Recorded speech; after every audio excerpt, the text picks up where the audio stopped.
Okay, इस topic में हम देखते हैं electron transport chain. Electron transport chain 11th class का एनसीईआरटी का सबसे टफ टॉपिक है, ठीक है। अक्सर बच्चों को उसमें प्रॉब्लम रहती है, तो मेरा एक अटेम्प्ट है, मेरा एक ट्राई है कि मैं इस इलेक्ट्रॉन ट्रांसपोर्ट चेन की का एक कंसेप्ट बिल्कुल क्लियर कर सकूँ और जिसमें कोई भी कंफ्यूजन ना रह जाए, ठीक है। और इसके बेस पर अगर क्वेश्चन आपका आता है नीट पर तो वो बिल्कुल भी गलत ना हो, ठीक है। तो देखते हैं electron transport chain. Electron transport chain को हम इलेक्ट्रॉन ट्रांसपोर्ट सिस्टम भी कहते हैं, ठीक है। इलेक्ट्रॉन ट्रांसपोर्ट सिस्टम ये भी कहते हैं। तो इलेक्ट्रॉन ट्रांसपोर्टेशन क्या होता है, हमें पता है कि एरोबिक रेस्पिरेशन जो है उसके 3 स्टेप होते हैं। स्टेप्स ऑफ एरोबिक रेस्पिरेशन, पहला है ग्लाइकोलाइसिस जिसे हम ईएमपी पाथवे भी कहते हैं। क्रेब्स साइकिल है जिसे हम सिट्रिक एसिड साइकिल या ट्राइकार्बोक्सिलिक एसिड साइकिल भी कहते हैं, टीसी साइकिल। और जो थर्ड है वो है टर्मिनल ऑक्सीडेशन। टर्मिनल ऑक्सीडेशन फिर से 2 स्टेप में डिवाइडेड होता है। पहला है इलेक्ट्रॉन ट्रांसपोर्ट चेन और दूसरा है ऑक्सीडेटिव फॉस्फोरिलेशन। और हमको यहाँ समझना है इलेक्ट्रॉन ट्रांसपोर्ट चेन, ठीक है। तो अभी हम इसको देख रहे हैं। तो इलेक्ट्रॉन ट्रांसपोर्ट चेन क्या है? इलेक्ट्रॉन ट्रांसपोर्ट चेन एक चेन है इलेक्ट्रॉन कैरियर्स की, ओके। तो it is grouping of coenzymes and cytochromes. जो कैरियर्स हैं उनमें से कुछ कोएंजाइम्स हैं, कुछ साइटोक्रोम्स हैं, ओके। तो coenzymes and cytochromes that take part in transporting electrons downhill। अब अगर मान लीजिए कोई इलेक्ट्रॉन कैरियर यहाँ पर है, मतलब ये इलेक्ट्रॉन कैरियर कोएंजाइम हो सकता है, साइटोक्रोम हो सकता है। अभी बस पर नहीं जा रहे, अभी समझने की कोशिश की जनरल कि मान लीजिए ये कोई एक इलेक्ट्रॉन कैरियर है। इलेक्ट्रॉन कैरियर ने इलेक्ट्रॉन लिया और इसने पास किया नेक्स्ट कैरियर में, फिर इसने पास किया नेक्स्ट कैरियर, इसने पास किया नेक्स्ट कैरियर। तो ये क्या हो रहा है? ये पासिंग ऑफ इलेक्ट्रॉन्स हो रहा है। एक इलेक्ट्रॉन कैरियर दूसरे इलेक्ट्रॉन कैरियर को पास कर रहा है। अब ये इलेक्ट्रॉन कैरियर्स कुछ कहीं कहीं पर कोएंजाइम भी हो सकते हैं और कहीं कहीं पर साइटोक्रोम भी हो सकते हैं, ठीक है। अब ये एक डाउनहिल जर्नी है। डाउनहिल जर्नी का मतलब क्या है कि ये जो ऊपर से नीचे जो आ रहा है इलेक्ट्रॉन, ये किस बेस पर ऊपर और नीचे रखा गया है? ये रिडक्स पोटेंशियल के बेस पर रखा गया है। तो रिडक्स पोटेंशियल स्केल पर ये जो सबसे ऊपर है, इसका ये सबसे ऊपर आएगा लिस्ट में, इसके बाद ये आ रहा है, फिर ये आ रहा है, फिर ये आ रहा है। तो जब कोई हायर रिडक्स पोटेंशियल से लोअर रिडक्स पोटेंशियल की तरफ जब कोई इलेक्ट्रॉन पास होता है तो एनर्जी रिलीज होती है, ठीक है। ये डाउनहिल जर्नी है। तो it is grouping of coenzymes and cytochromes that take part in transporting electrons downhill along decreasing redox potential. Decreasing redox potential, ठीक है। तो ये इस तरीके से मूव कर रहा है इधर की तरफ।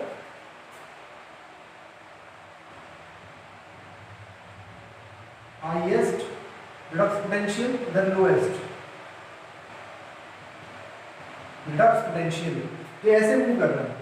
और जब भी जो मूवमेंट होता है हाई रिडक्स पोटेंशियल से लोअर रिडक्स पोटेंशियल की तरफ तो एनर्जी रिलीज होती है, ठीक है, with loss of energy at each step. यही बताया था मैंने। ये पॉइंट क्लियर है? ओके, नेक्स्ट देखते हैं। ईटीसी या ETS is present in inner mitochondrial membrane.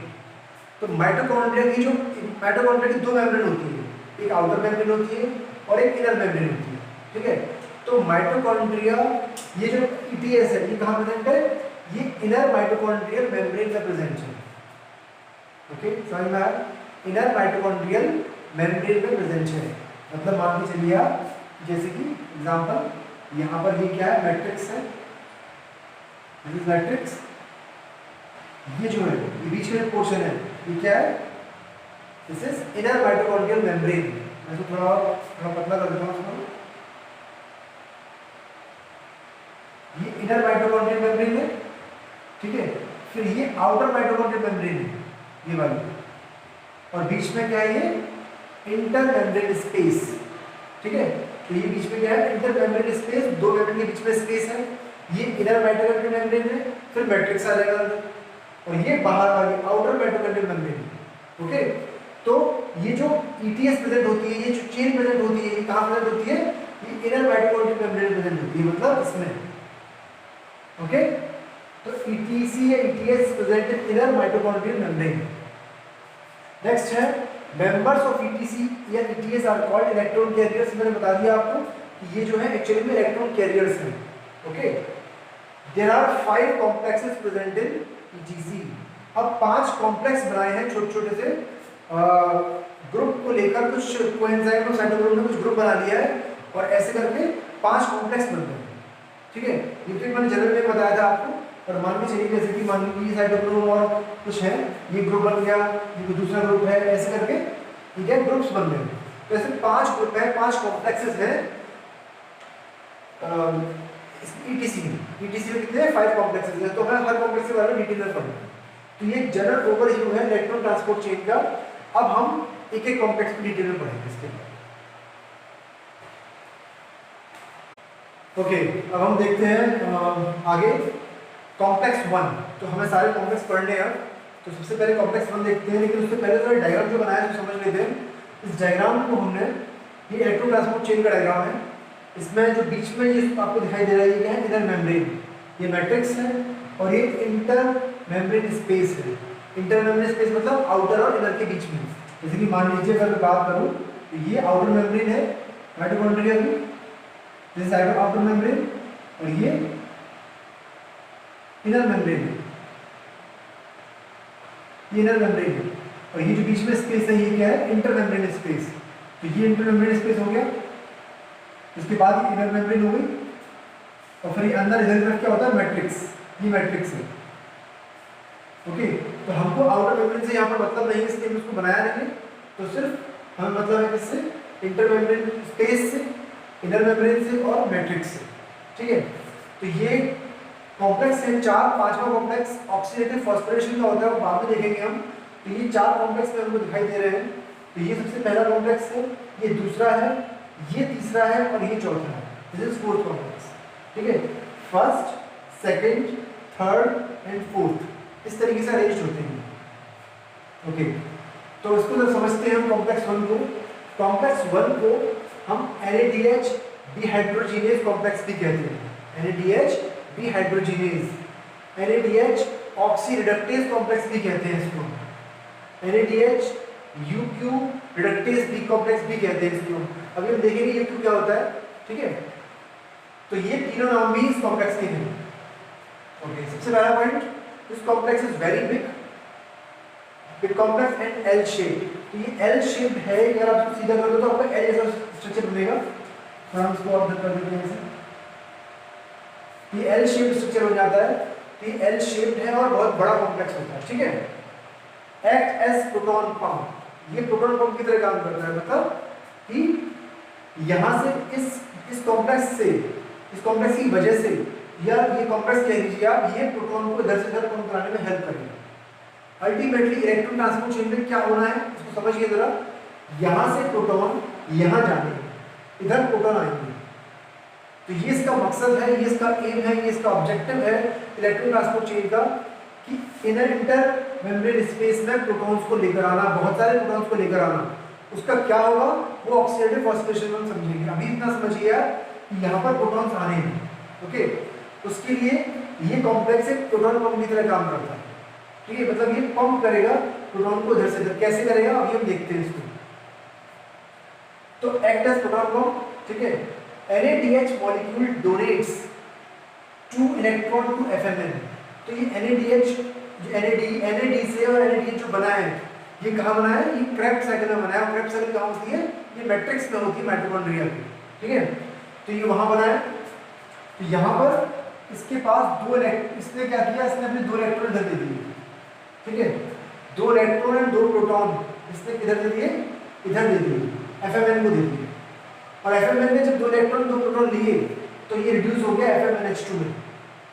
FMNH2 में ये रिड्यूस हो गया। FMN क्या है, FMN है flavin mononucleotide. Flavin mononucleotide FMN की फुल फॉर्म है ये। ठीक है।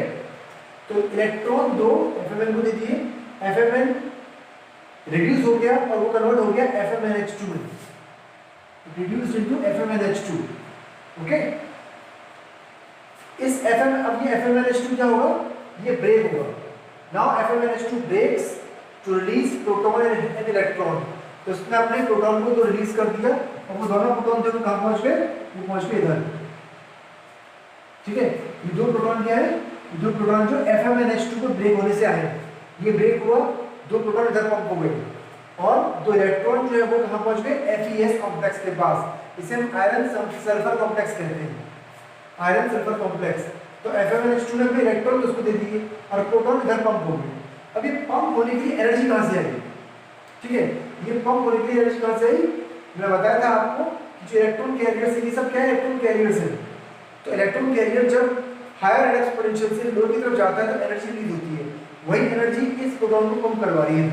ठीक है, अच्छा ये एनर्जी दो और प्रोटॉन को मैट्रिक्स से डायरेक्टली इधर पंप करवा रही है, दो और प्रोटॉन यहां से इधर पंप हो गए। तो टोटल कॉम्प्लेक्स 1 ने कितने प्रोटॉन पंप करवाए, 4 प्रोटॉन। इसको याद रखिएगा, complex 1 helps in pumping 4 protons. दो प्रोटॉन इसके ब्रेक होने से आए हैं और दो प्रोटॉन डायरेक्ट मैट्रिक्स से घर आ गए हैं और इसके लिए एनर्जी कहां से आई है, वही रिडक्स पोटेंशियल डाउन एनर्जी चल रही है। ठीक है, तो उस एनर्जी ने दो और प्रोटॉन इधर पंप कर दिया, टोटल 4 प्रोटॉन पंप हो चुके हैं। समझ में आया, ठीक है। FMN and FeS जो कि आयरन सल्फर कॉम्प्लेक्स है, are two prosthetic groups in complex 1। ये दोनों क्या कहलाते हैं, प्रोस्थेटिक ग्रुप्स कहलाते हैं। Okay, 2 electron moves to FeS, 2 electron move हुए FeS के पास एंड देन टू UV किरण, और इसके बाद जो इस कॉम्प्लेक्स के बाहर प्रेजेंट है UQ, ये क्या है, UV किरण, इसके पास पहुंच गए electrons. these electrons reach to the UV किरण। ठीक है, UV किरण को हम कोएंजाइम Q भी कहते हैं। आप इसको कोएंजाइम Q कह सकते हो, कोएंजाइम Q10 कह सकते हो, कोएंजाइम और इसको UV किरण भी कह सकते हो या UQ कह सकते हो, तो सारे इसी के नाम हैं। और ये मोबाइल इलेक्ट्रॉन कैरियर है, मतलब ये मूव करता है अपनी जगह से। ये सारे फिक्स हैं लेकिन ये मूव करता है। तो ये क्या हुआ, इसने इलेक्ट्रॉन को पिक किया और ये चार्ज हो गया। ओके, तो चार्ज होते क्या करता है, जब चार्ज हो जाता है तो it picks 2 protons from here. तो इसने यहाँ से 2 प्रोटॉन पिक कर लिए, मैं इसी लाइन बना दे रहा हूँ, 2 प्रोटॉन इसने यहाँ से पिक कर लिए।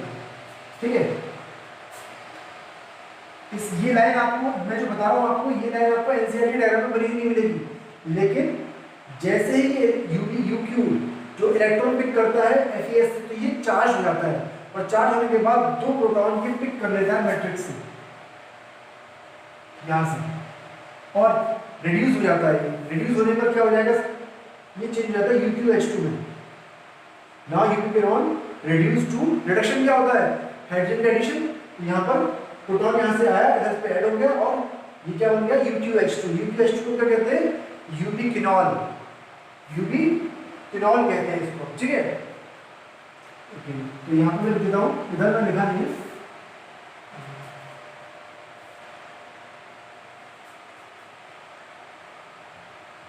UQH2 is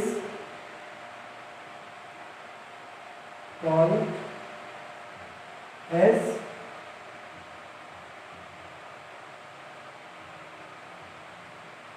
UV किनॉल। UQ क्या है, UV किनॉल, और UQH2 क्या कहलाता है, UV किनॉल। ओके, तो ये UQ जो है इसने इलेक्ट्रॉन पिक कर लिया और ये रिड्यूस हो गया इसमें UV किनॉल में। कैसे रिड्यूस हुआ, क्योंकि जब चार्ज हुआ था तो उसने 2 प्रोटॉन यहाँ से पिक कर लिए। ओके, समझ में आया, ठीक है। तो ये UQ is a mobile electron career में बताया था। अब यहाँ से इसने पिक किया, मूव करेगा और फिर ये आगे बढ़ेगा, तो देखेंगे बाद में आगे क्या करेगा ये, लेकिन अभी ये मूव कर सकता है, इतना समझ लीजिए आप। ठीक है, total 4 proton are pumped into intermembrane space. तो कॉम्प्लेक्स 1 से कितने प्रोटॉन पंप हुए, 4। ये 4 proton are pumped from matrix to intermembrane space. Okay, this is okay. Now the next complex is complex 2. Okay, complex second या complex 2, इसको हम succinate reductase complex भी कहते हैं, सक्सीनेट रिडक्टेज कॉम्प्लेक्स। ओके, तो ये है वो सेकंड कॉम्प्लेक्स, हम पहले इसको पढ़ेंगे, थर्ड का नंबर उसके बाद आएगा, ठीक है। अब आप समझ जाएंगे, जब पूरी क्वेश्चन हो जाएगी तब समझ जाएंगे क्यों उसको सेकंड लिया है उसको थर्ड लिया है, ओके। तो ये कॉम्प्लेक्स जो है, इसमें सबसे पहले इस चीज को समझिए कि इस कॉम्प्लेक्स के अंदर यहाँ पर एक एंजाइम प्रेजेंट होता है जिसका नाम होता है क्या, सक्सीनेट डिहाइड्रोजिनेज एंजाइम, ओके। और क्रेब्स साइकिल में एक स्टेप होता है जिसमें कि सक्सीनेट फ्यूमरेट बनाता है, सक्सीनेट से फ्यूमरेट बनता है, ठीक है।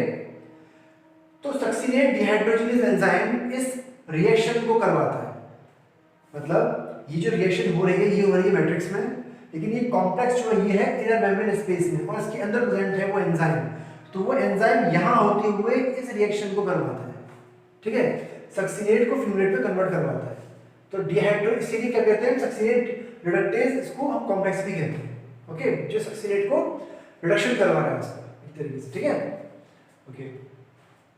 तो यहाँ पर देखिए, it is protein complex that contains succinate dehydrogenase which does below reaction।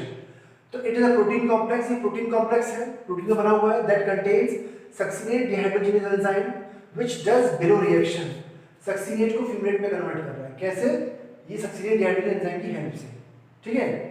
इस दौरान क्या होता है, FADH2 में कन्वर्ट भी होता है, ठीक है।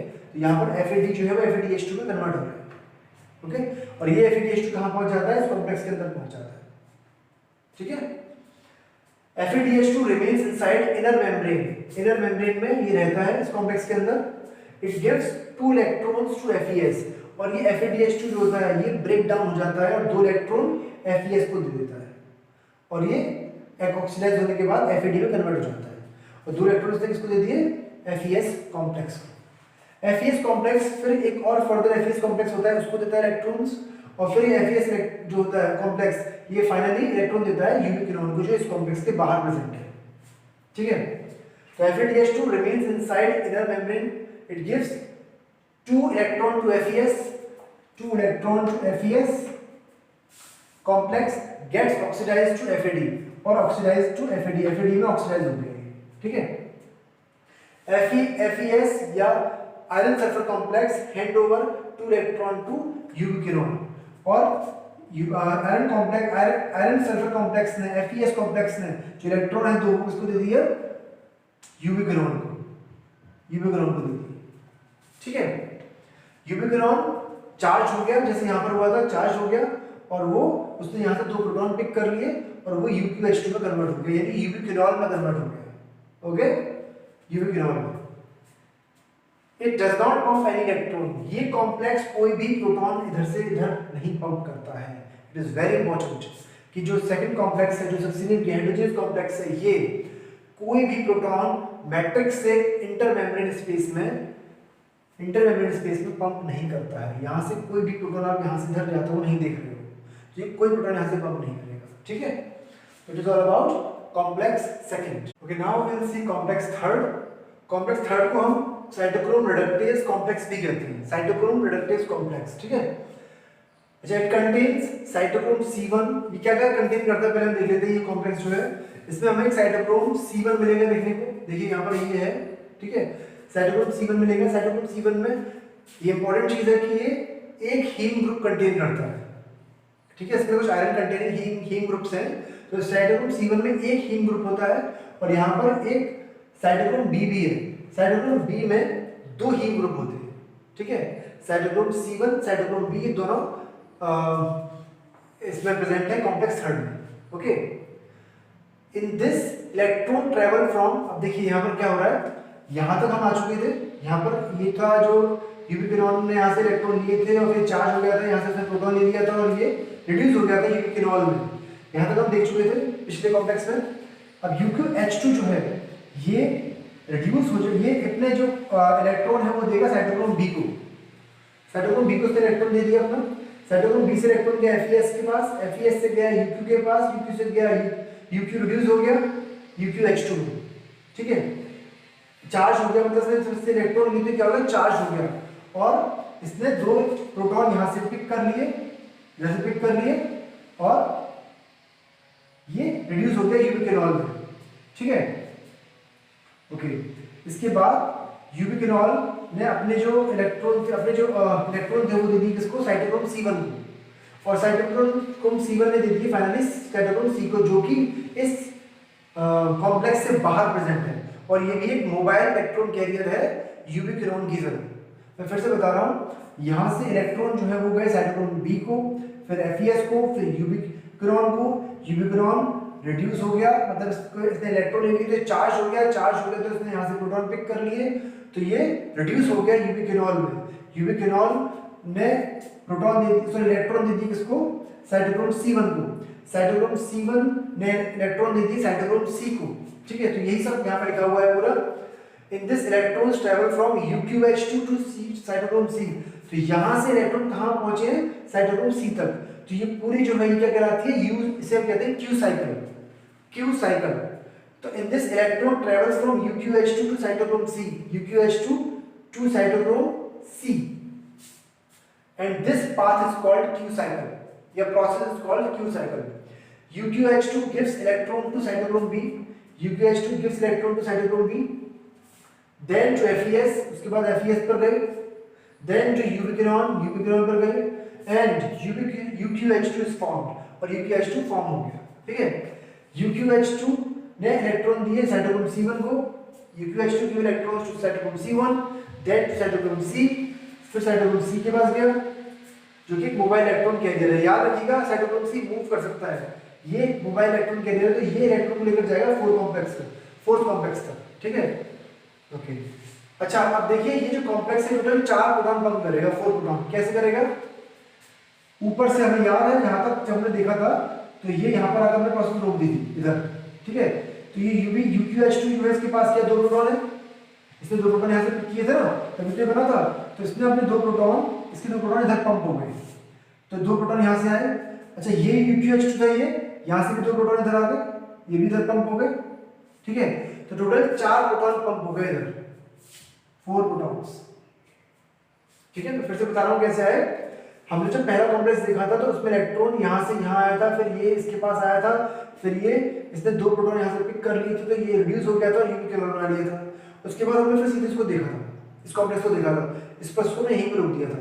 लेकिन ये जो यूबिक्विनोन है, ये अपने प्रोटॉन जो है, ये इसके प्रोटॉन ये कॉम्प्लेक्स थर्ड पंप करता है, यानी कि इसमें जो इलेक्ट्रिकल वर्क हो रहा है, इसमें जो इलेक्ट्रिकल वर्क हो रहा है, या हायर रेडॉक्स पोटेंशियल से लोअर रेडॉक्स पोटेंशियल की तरफ जो इलेक्ट्रॉन मूव कर रहे हैं, उसकी वजह से जो एनर्जी प्रोड्यूस हो रही है ATP, वो एनर्जी इस प्रोटॉन को इधर पंप करने में हेल्प कर रही है। ऐसे ही यहाँ पर भी क्या है, ये भी यूबिक्विनोन है, इसके पास भी 2 प्रोटॉन है, तो यहाँ के प्रोटॉन भी इधर से इधर ही चले जाएंगे, इधर इंटरमेम्ब्रेन स्पेस में चले जाएंगे, due to that same electrical work, या हम कह सकते हैं movement of electron from higher redox potential to lower redox potential, due to which energy is released, ATP is released, and that energy pumps proton from this and this to here, from this to this to here, यहाँ पर, ठीक है। तो 4 proton इधर pump हो गए, तो 8 proton अभी तक पंप हो चुके हैं कॉम्प्लेक्स थर्ड तक। तो इट पंप्स 4 प्रोटॉन। हमने देखा था कि जो सेकंड कॉम्प्लेक्स है वो कोई भी प्रोटॉन पंप नहीं करता है, ठीक है। तो यहाँ तक हमारी कहानी खत्म हो गई। अब हम देखेंगे कॉम्प्लेक्स 4 में क्या होता है। ओके, तो अब देखते हैं complex 4, cytochrome C oxidase complex भी कहते हैं इसको, साइटोक्रोम C ऑक्सीडेज कॉम्प्लेक्स, ठीक है। It contains cytochrome A, cytochrome A3 and 2 copper centres, that is copper centre A, copper centre B। तो ये 4 चीजें कंटेन करता है। एक करता है क्या, copper centre A, copper centre B, दूसरा करता है ये साइटोक्रोम A और साइटोक्रोम A3। अब यहाँ पर मैंने साइटोक्रोम A को हीम A लिख रखा है और साइटोक्रोम A3 को हीम A3 लिख रखा है। उसमें कोई फर्क नहीं है, क्योंकि साइटोक्रोम A कंटेन करता है हीम A और साइटोक्रोम A3 कंटेन करता है हीम A3। इसलिए आप चाहो तो यहाँ पर साइटोक्रोम A लिख सकते हो या हीम A लिख सकते हो, both are same thing, no problem, ठीक है। Okay, cytochrome A contains haem A while cytochrome A3 contains haem A3, जो मैंने अभी आपको बताया।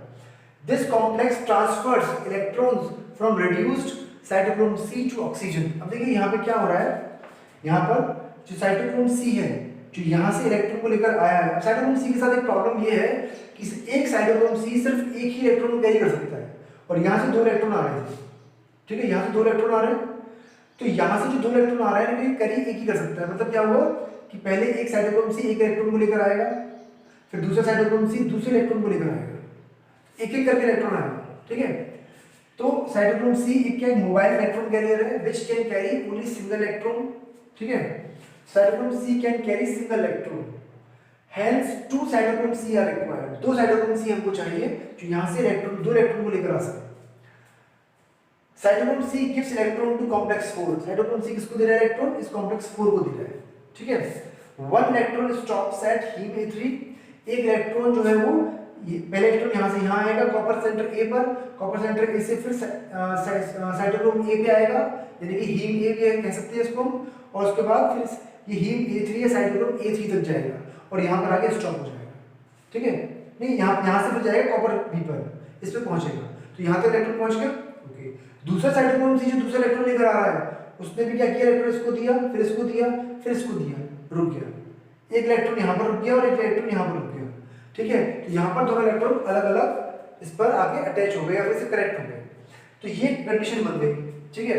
अब क्या होता है, दोनों रिड्यूस हो गए, इलेक्ट्रॉन इसके पास आ गया, इसके पास आ गया, जब दोनों रिड्यूस हो गए तो उन्होंने क्या किया, इन्होंने मैट्रिक्स से ऑक्सीजन को ले लिया, it picks oxygen from the matrix, तो मैट्रिक्स से एक ऑक्सीजन का मॉलिक्यूल आ गया और वो इस तरीके से इन दोनों के बीच में आकर कनेक्ट हो गया या बॉन्ड बना दिया उसने।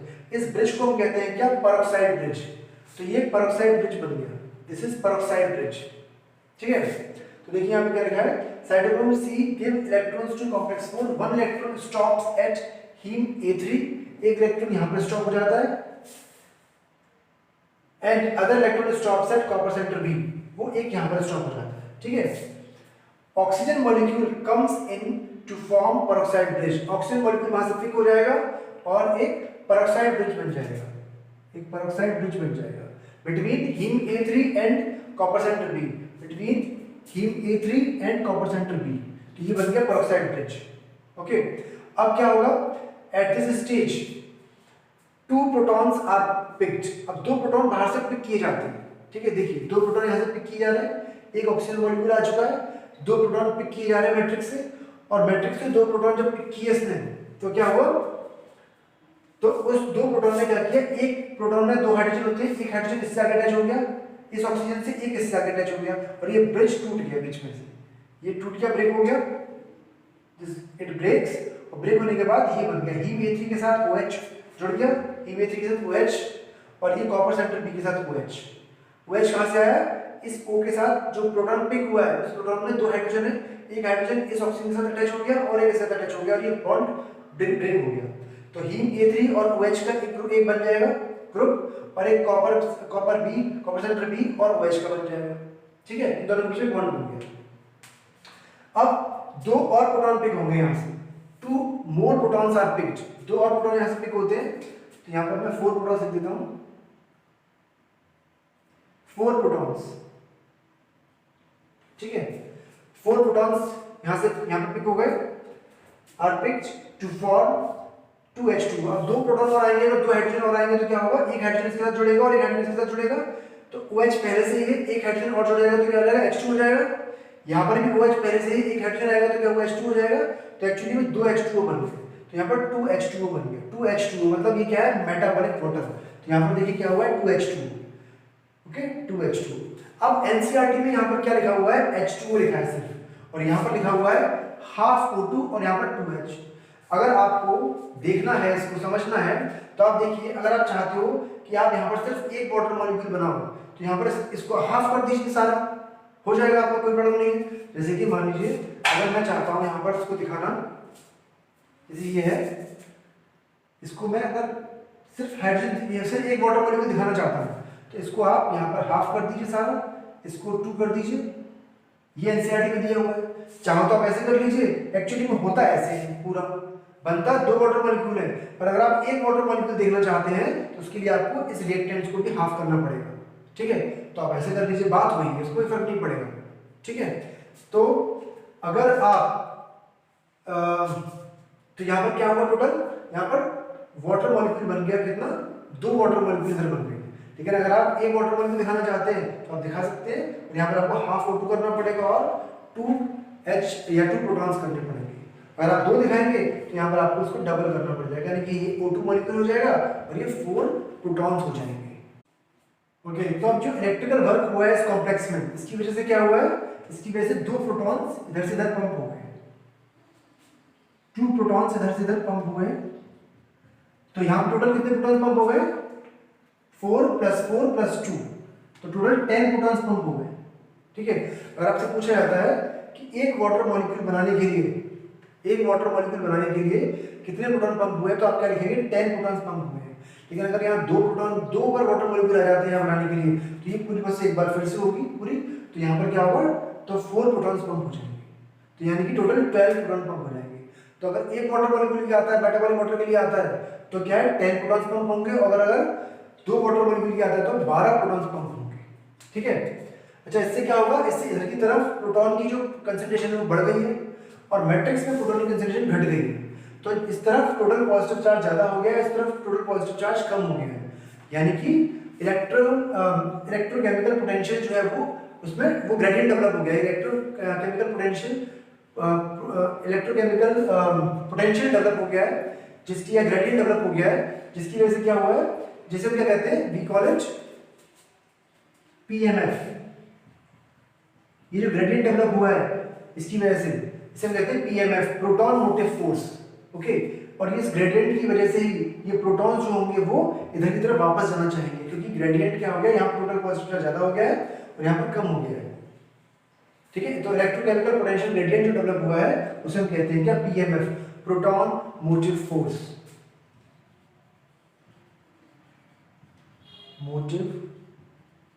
इस पूरा इलेक्ट्रॉन ट्रांसपोर्ट चेन का जो मकसद था, जो एम था, जो ऑब्जेक्टिव था, वो ये था कि प्रोटॉन्स को यहाँ से यहाँ पंप किया जाए और यहाँ पर कंसंट्रेशन बढ़ा दी जाए प्रोटॉन्स की, ताकि अगला जो स्टेप होता है टर्मिनल ऑक्सीडेशन का, जिसे हम क्या कहते हैं, ऑक्सीडेटिव फॉस्फोरिलेशन, उसमें एटीपी को बनाया जा सके।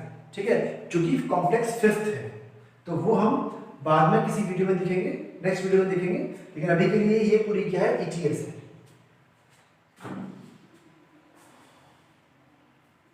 आई होप आपको समझ में आई होगी, और इसके अलावा अगर आपको फिर भी कोई क्वेश्चन होता है तो you are feel free to ask in comment और on WhatsApp number which I have already given in the YouTube channel. Thank you.